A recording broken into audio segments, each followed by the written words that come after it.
I don't know what to tell you guys. The vacuum was too heavy to carry up the stairs. I'll vacuum up the confetti at some point, but not for this video.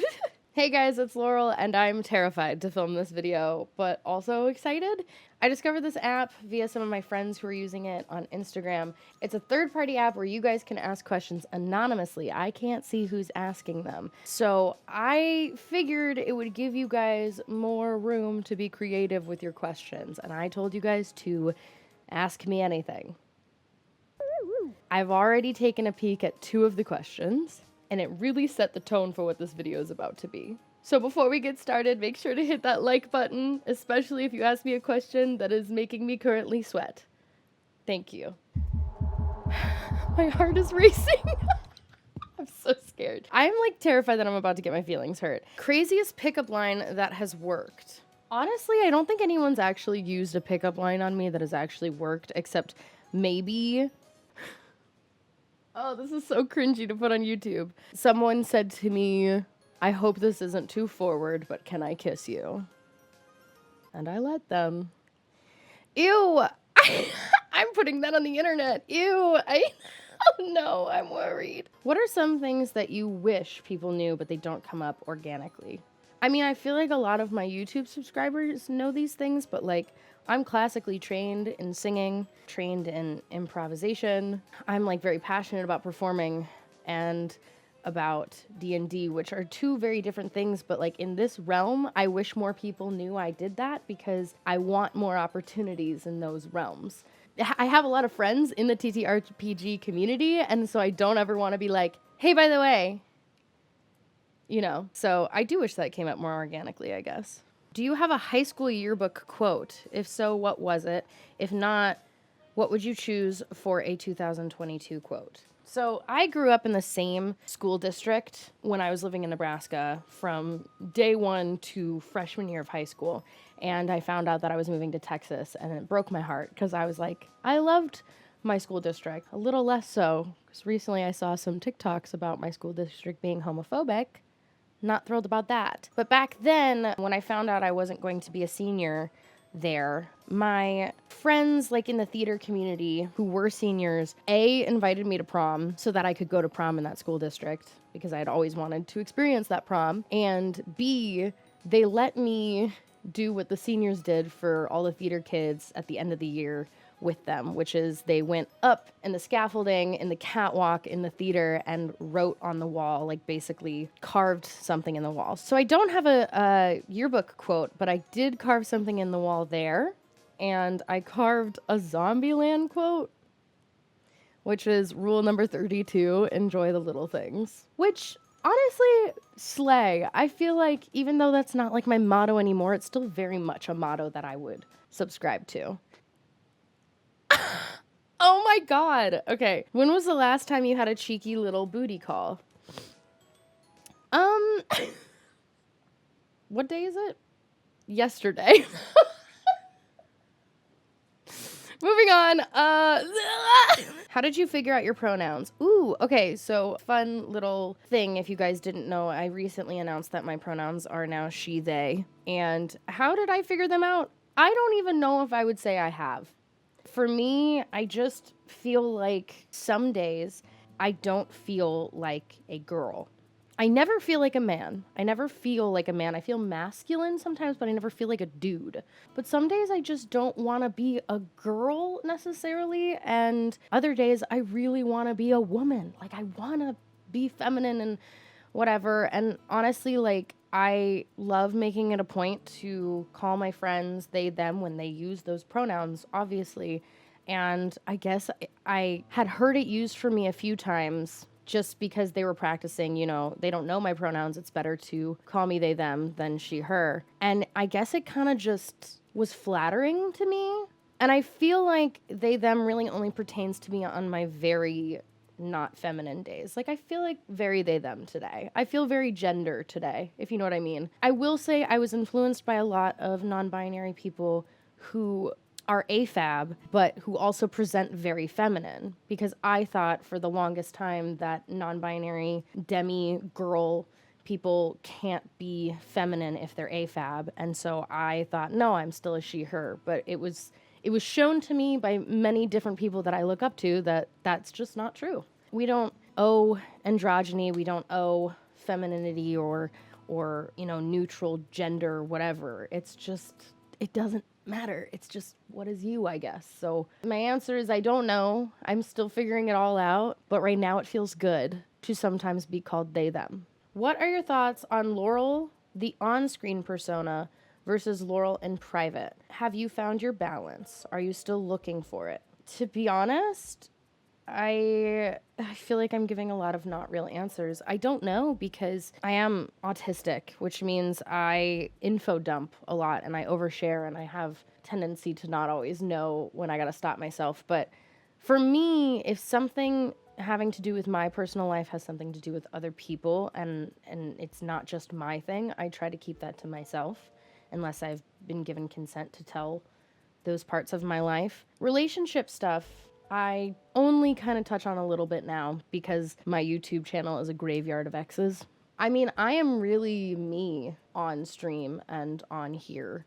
You guys obviously see on YouTube, you see usually the most put together version of me, but on stream you don't. Because sometimes I gotta go live when I'm feeling like ass or when I'm emotional or when I'm tired or when I'm close to an autistic meltdown. Sometimes I just gotta go live because it's my job. So YouTube is a bit easier to be manicured. Like, I mean, I spent hours getting ready to make this video. So balance is hard. Sadly, a big part of what I've learned with my job is the more I post online, the better it is for my job. So sometimes I have a hard time not posting stuff that's going on in my life because I know it'll keep me relevant. It'll keep me in people's minds, and it will, sometimes if I'm posting it on Fan House, it'll pay my bills, So balance is hard. This job is hard. The parasocial aspect of it is hard to navigate. Clean and simple. I do my best to state my boundaries as much as possible, and I stick to them with my viewers. And I have my Twitter circles and my only friends on Instagram that get to see all of it, but I only keep that to people I really truly trust. Is that helpful? I don't know. Sorry. That was so rambly. How would you right now envision your ideal life 10 years from now? I wouldn't be streaming as my job. Streaming would be for fun. I would be working in some sort of capacity in entertainment and content creation, but with a group of people. Whether that's TTRPG content, whether that's sketch comedy, whether that's musical theater. It needs to be one of those things, and it needs to pay my bills, and I need to be around creative people that fulfill me, that fill my cup. Because while I love my job now, I would be far more passionate about streaming if it wasn't paying my bills. I felt that with YouTube years ago when YouTube was my main source of income. I burned out on that because of it. And working by yourself for 11 years, doing everything on your own is exhausting. And I would love a team. And I don't just mean obviously my editor, Caesar, I love you. And my artist, Mara, I love you. I mean like a team. People that I can bounce off of. That's one thing that's great with streaming is I can play games with friends, and that kind of helps with bouncing things off of each other. Also, I think I would have a second dog. What thing are you super proud of yourself for that you rarely talk about? Something that I'm really specifically proud of in my growth has been my ability to finally forgive past me. I used to look back at my past self and cringe so bad and be so embarrassed and be so mean to myself and angry about some of the things that I did. But truly, I didn't have the tools I have now, and it's not fair to compare that version of myself and hold that version of myself to the standard that I hold myself to now, because she didn't have those tools.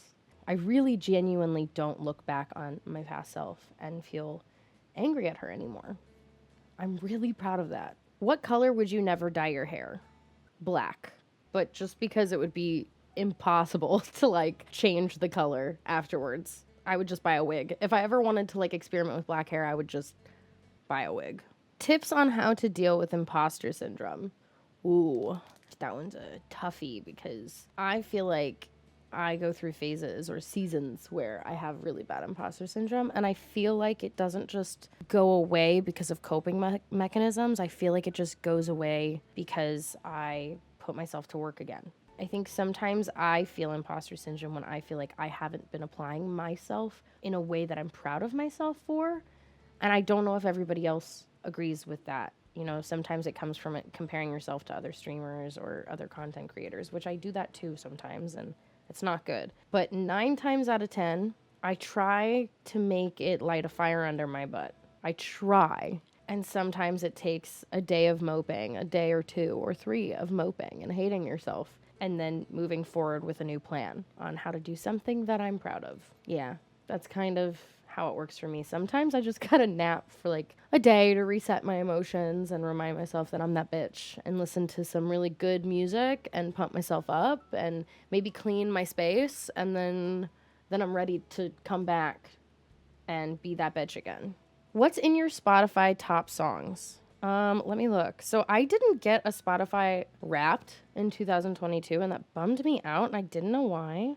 Like, I got the top songs and, like, the playlist, but I didn't get, like, the cool graphics and stuff like everybody else did. Heat Above by Greta Van Fleet. Line Without a Hook, Ricky Montgomery. She's Always a Woman, Billy Joel. Bad Ideas, Tessa Violet. Special, I can never say her name. Ashaniko? Sweater Weather, but it is a cover by Lone Tusker. And Light My Love by Greta Van Fleet. Yeah, that seems about right. I'm actually surprised that none of these are Paramore songs. I'm like kind of disappointed in myself. Oops. Sorry, Haley. I'll do better this year, I promise. Worst movie you have ever watched? I feel like my opinion on movies is so different from most people. I am really, really hard to disappoint when it comes to films. Like, I'm here to have a good time, and I love movies so much, and they are my special interest, that it really takes a lot for me to not like a movie. But one that pissed me off to my core, that I will always preach is just an unnecessary version of that film, is Rob Zombie's Halloween. I don't agree with needless, trigger warning, I don't agree with needless rape in films. I just don't think it's necessary. We know people get raped. We know it exists. Why are we putting it in films? But not only that, like, I just felt like it wasn't a Michael Myers film. It wasn't a Halloween film. It was a Rob Zombie film. And I didn't care for it. Are you aware of how extremely loved you are by the haunted house and other people, of course? Sometimes. It is really hard to put it in perspective when you guys are basically just names on a screen.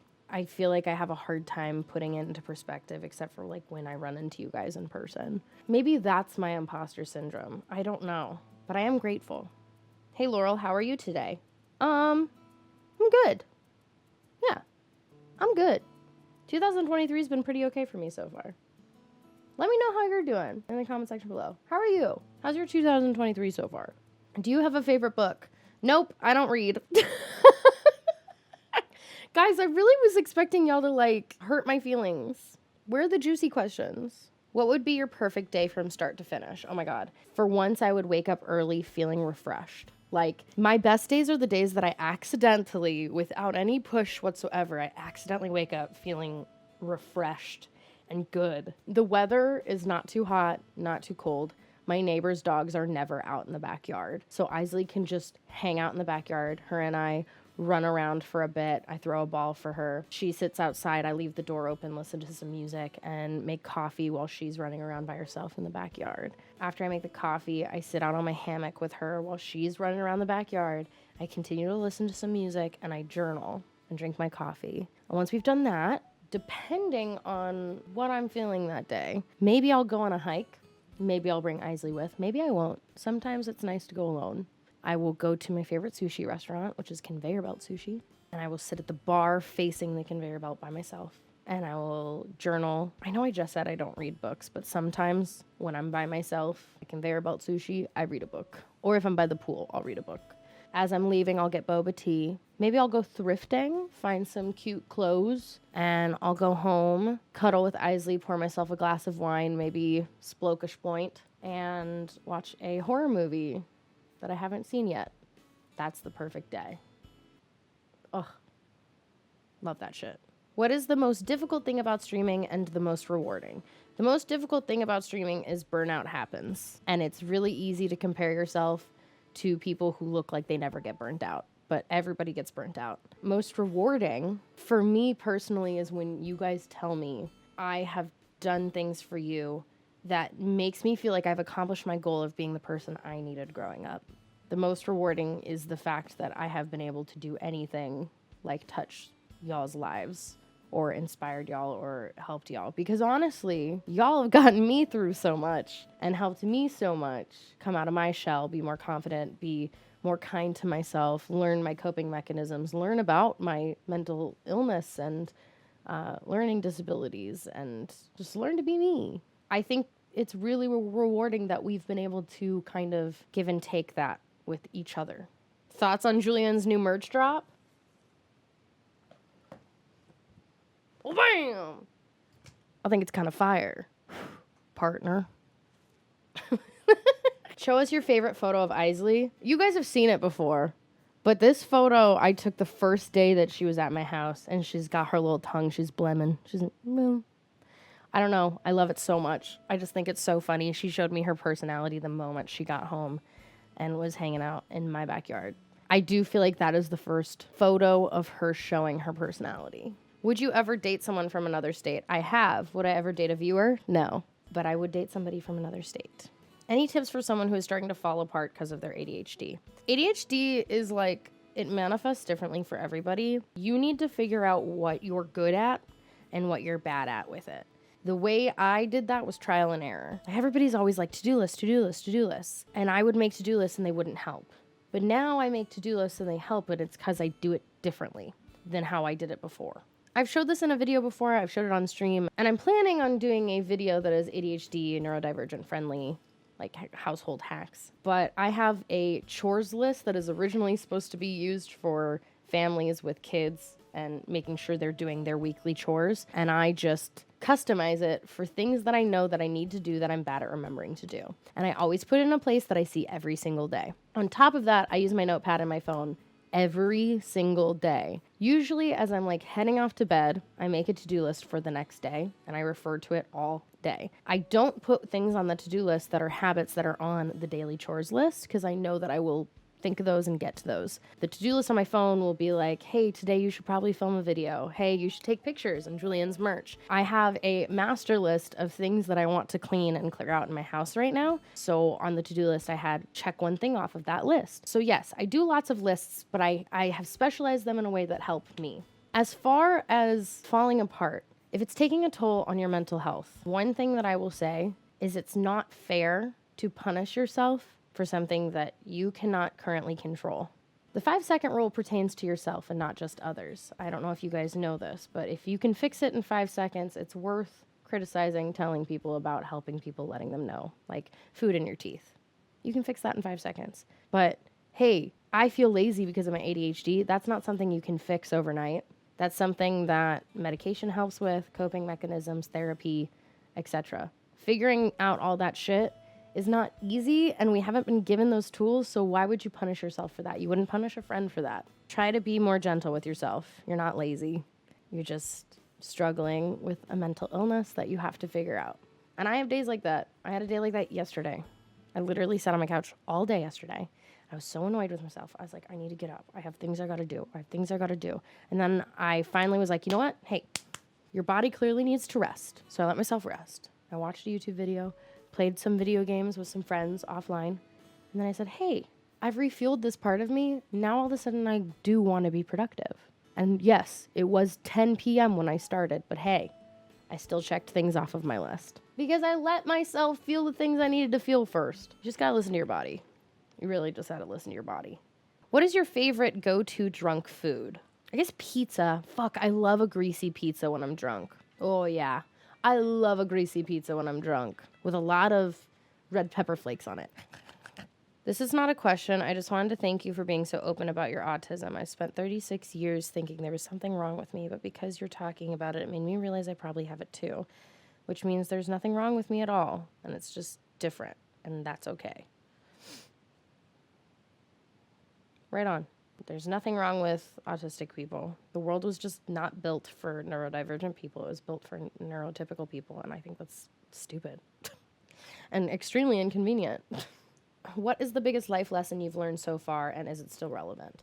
The biggest one that's been slapping me in the face recently is that people won't see things from your perspective, even if they try and empathize with you. Like, it's really rare if people know somebody you know, and have interacted with that person, it is really rare for them to understand your perspective when it's so drastically different from theirs.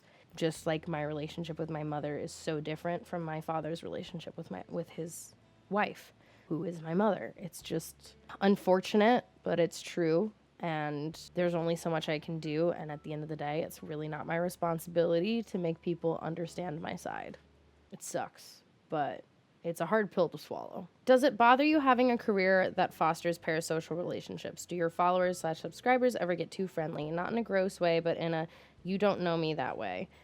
Yes, it's such a big part of the world now with TikTok, Instagram, all these influencers. Like, it is what it is. And I've chosen that this is my career. So it is what it is. I am very clear with my boundaries. I said this earlier in the video. I am very clear with my boundaries. And I've learned the hard way too many times that I can't be loose with them. I must always keep them in place. So I have lost viewers who were here for a very long time that all of a sudden decided to treat me differently or get too friendly or make me uncomfortable. I have to state my boundaries.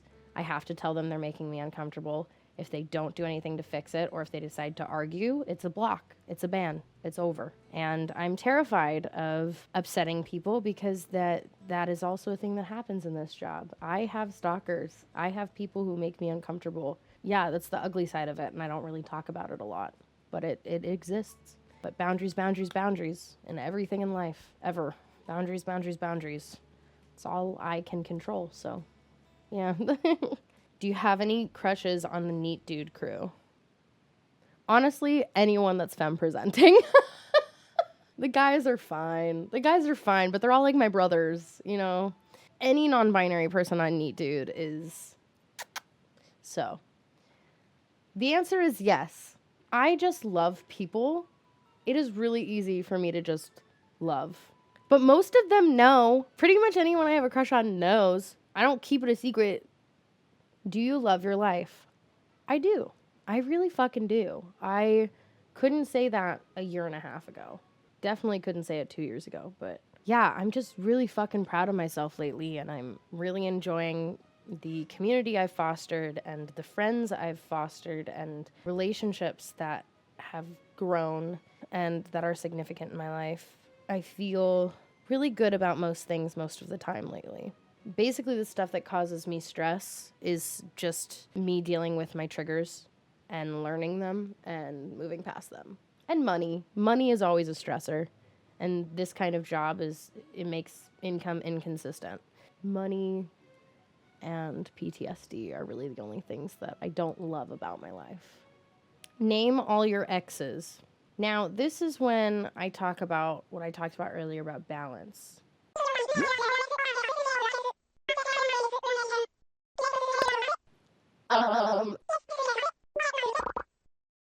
Is that all my exes?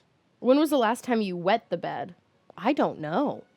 It clearly hasn't been recent. I can't remember the last time I pissed the bed. I really can't, but I will tell you the last time and only time I shat in the shower was in March of 2020. Oh man, and that's all of them, y'all. There were a few that I didn't answer because they were too cushy. You guys were too nice to me. That was really fun. Let me know if you guys enjoyed that, and maybe we'll do another one in the future. There's other options of things I could ask you as well. Like, we have confessions. I could have you guys leave me confessions and I could read them. We could do a video of you guys telling me who you ship me with. Or we could do like, they're a 10, but... yeah, there's a lot of fun things we could do. So let me know if that interests you in the comment section below. And if you guys stayed for this whole video and you haven't hit subscribe yet, consider doing so and maybe hit that bell button so you can see when I post new videos. I am planning on really making videos I am passionate about this year. I did that last year too. I am really enjoying just having fun with YouTube again. So I would love to see you guys here. But if you guys are already subbed here, but you don't follow me in all these places, besties, this is my job. This is my life. I'm out here posting here, and here, like every fucking day. And I would love to see you there, not just here. So do the thing. Thank you guys so much for watching this video. Thank you for being nice to me and not hurting my feelings. I'll see you guys on the YouTubes later. Let's answer some wild questions together, friends.